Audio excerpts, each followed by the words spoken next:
Hello everyone, welcome to my channel Satya vlogs.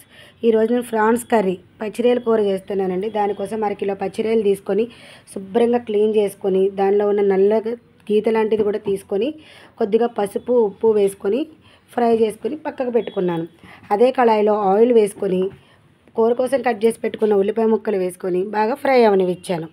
ఈ fry అయిన ఉల్లిపాయ ముక్కల్లో ఒక స్పూన్ అల్లం వెల్లిపాయ పేస్ట్ వేసుకొని బాగా ఫ్రై అయిన తర్వాత కొద్దిగా పసుపు వేసుకొని బాగా కలుపుకున్నాను. మనం ముందుగా మగ్గబెట్టుకున్న పచ్చిరొయ్యల్ని ఈ ఏగిన ఉల్లిపాయ ముక్కల్లో వేసుకొని బాగా కలుపుకోవాలి. మనం పచ్చిరొయ్యల కూరకి 2 టమాటాలు కట్ చేసి పెట్టుకున్నానండి. ఆ 2 టమాటాలను కూడా ఈ ఏగుతున్న పచ్చిరొయ్యల్లో వేసి కాసేపు సిమ్లో పెట్టుకొని మగ్గనివ్వాలి. ఇందులో నేను కారం వేస్తున్నానండి. ఈ కారం మసాలా కారం, అంటే ధనియాలు, జీలకర్ర, గరం మసాలా మొత్తం వేసి ప్రిపేర్ చేసుకున్న కారం అండి. అందుకని సెపరేట్గా గరం మసాలా వాడట్లేదు, దీంట్లోనే గరం మసాలా ఉంటుంది. ఫైనల్గా కొత్తిమీర వేసుకొని బాగా కలుపుకున్న తర్వాత కొంచెం నీళ్లు పోసుకొని కూర దగ్గరికి అయ్యే వరకు ఉడికించుకున్నానండి.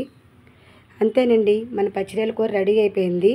ఇది వేడివేడి అన్నంలో పెట్టుకుని తింటే చాలా సూపర్గా ఉంటుంది, చాలా టేస్టీగా ఉంటుంది. ఈ వీడియో కనుక మీకు నచ్చినట్లయితే please subscribe my channel. Thank you for watching.